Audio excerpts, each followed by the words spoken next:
മരിച്ചവരെ മറക്കരുത്. അവർക്ക് വേണ്ടി എപ്പോഴും നമ്മെ കൊണ്ട് കഴിയുന്നത് ഇങ്ങനെ ചെയ്തുകൊണ്ടിരിക്കണം.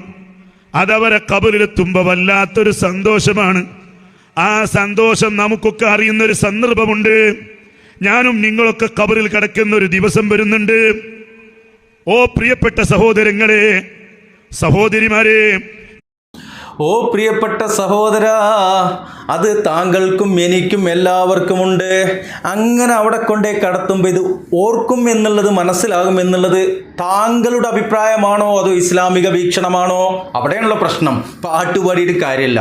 എന്തെങ്കിലും പാട്ട് എവിടെയെങ്കിലും ഇരുന്നിട്ട് ആരോടെങ്കിലും പാടിയിട്ട് കാര്യമില്ല. ആ പാട്ടിന് ഒരു ദലീല് വേണം. ആ പാട്ട് എന്തടിസ്ഥാനമാക്കി പാടി എന്ന് വേണം. ഇവിടെ അബ്ദുൽ ഗഫൂർ സഖാഫി അദ്ദേഹം പറയുന്നത് മരിച്ചവരെ മറക്കരുതേ എന്നാണ് പറയണത്. പ്രിയമുള്ളവരെ, മരിച്ചവരെ ആരും തന്നെ മറക്കരുത്. അവനവൻ്റെ ഉറ്റവര് ഉടയവര് മരണപ്പെട്ടു പോയി കഴിഞ്ഞാൽ അവർക്ക് വേണ്ടിയിട്ട് നിരന്തരം പ്രാർത്ഥിക്കണം, അതിലൊന്നും സംശയമല്ല. എന്നാൽ മരിച്ച ശവകുടീരങ്ങൾ അത് ആരാധനാ കേന്ദ്രമാക്കി മാറ്റുന്ന ആ ഒരു നിലയിലേക്ക് ആളുകളെ എത്തിക്കുന്ന ഒരു കാര്യമാണ് ഇവിടെ നമുക്ക് കാണിക്കുവാനുള്ളത്. അദ്ദേഹം പറഞ്ഞു വരുന്നത് അതിലേക്കാണ്. അത് കഴിഞ്ഞിട്ട് അതിന് മറ്റൊരു സഹോദരൻ ഒരു മറുപടി പറയുന്നുണ്ട്. ഇൻഷാ അല്ലാഹ് അതുകൂടി നമുക്ക്, ഇദ്ദേഹത്തിനുള്ള മറുപടിയല്ല, പക്ഷേ ആ മറുപടി കേട്ടാൽ അല്ലെങ്കിൽ ആ ഒരു വീഡിയോ കണ്ടാൽ നിങ്ങൾക്ക് മനസ്സിലാക്കാൻ കഴിയും അതൊരു മറുപടിയായി പോയി എന്നുള്ളത്. കേൾക്കാം. പറയൂ അബ്ദുൽ ഗഫൂർ സഖാഫി. ഈ പ്രസംഗിക്കുന്ന അബ്ദുൽ ഗഫൂർ സഖാഫിയെയും നിങ്ങളെയും ഒക്കെ ഖബറിൽ കൊണ്ടുപോയി വെക്കുന്ന ഒരു ദിനമുണ്ട്. ആ ദിനത്തിലാണ് എനിക്കും നിങ്ങൾക്കും അത് ബോധ്യപ്പെടാം. അപ്പോഴാണ് പ്രശ്നം. അവിടെ നമ്മളെ കൊണ്ടുവയ്ക്കുമ്പോൾ നമുക്കത് ബോധ്യപ്പെടും എന്നുള്ളത് ഏതടിസ്ഥാനത്തിൽ? ഏത് ഖബറാളിയെ നമ്മൾ ഓർക്കണം എന്നുള്ള. എങ്ങനെ ഓർക്കേണ്ടത് അതുകൂടി ഒന്ന് അബ്ദുൽ ഗഫൂർ സഖാഫി ഞങ്ങൾ പറഞ്ഞാണി. എന്താണ് ഒരു ഖബറാളി ജീവിച്ചിരിക്കുന്നവരിൽ നിന്ന് ആശിക്കുന്നത്? എന്താണൊരു ഖബറാളി വെള്ളിയാഴ്ച ദിവസങ്ങൾ അവരുടെ കുടുംബക്കാരിൽ നിന്ന്, ബന്ധുക്കാരിൽ നിന്ന്, അവരുടെ ഉറ്റവരിൽ നിന്ന്, ഉടയവരിൽ നിന്ന് പ്രതീക്ഷിക്കുന്നതെന്ന് നമുക്ക് അറിയുന്ന ഒരു ദിവസം വരുന്നുണ്ട്. ശരി, നമ്മൾ ആഗ്രഹിക്കുന്ന ചില ആഗ്രഹങ്ങൾ ഉണ്ടാകും.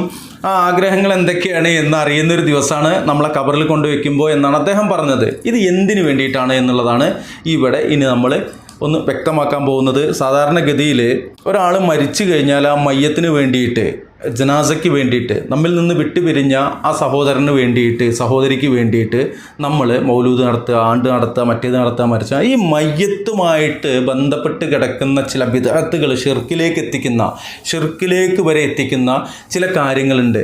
അത് നിസാരമായിക്കൊണ്ട് ഇവിടെ വിശദീകരിക്കപ്പെടാറുണ്ട്, പക്ഷെ ആളുകൾ മനസ്സിലാക്കാറില്ല. എന്നാൽ പ്രിയമുള്ളവരെ, സഹോദരി സഹോദരന്മാരെ, നിങ്ങൾ ഈ ആൾ പറയുന്ന ഇദ്ദേഹം മറ്റൊരു ഇതര മത ആദർശത്തിലുള്ള ആളാണ്. ഇദ്ദേഹം പറയുന്നത് എന്താണെന്ന് കേട്ടു നോക്കൂ.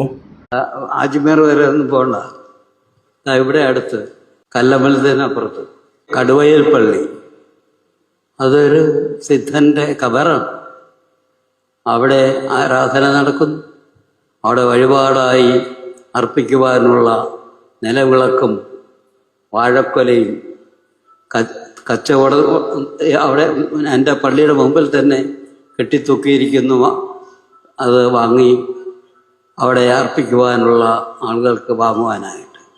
അപ്പോൾ ഒരു വശത്ത് വിഗ്രഹാരാധന നിഷിദ്ധമാണെന്ന് സിദ്ധാന്തിക്കുകയും മറുവശത്ത് വിഗ്രഹാരാധന പിൻവാതിലിൽ കൂടി ഇസ്ലാം മതത്തിനകത്ത് തന്നെ കയറി സ്ഥാനം പിടിക്കുകയും ചെയ്തിരിക്കുന്നു. മതി. ഇതുകൊണ്ട് നമുക്ക് മനസ്സിലാക്കാൻ കഴിയും. എൻ്റെ ഹെഡിങ്ങാണ് രസം. ഖബർ ആരാധകരായ സമസ്തക്കാരെ നിങ്ങൾ കണ്ണു തുറക്കുക എന്ന് പറഞ്ഞുകൊണ്ട് ഒരു കാര്യമാണ്.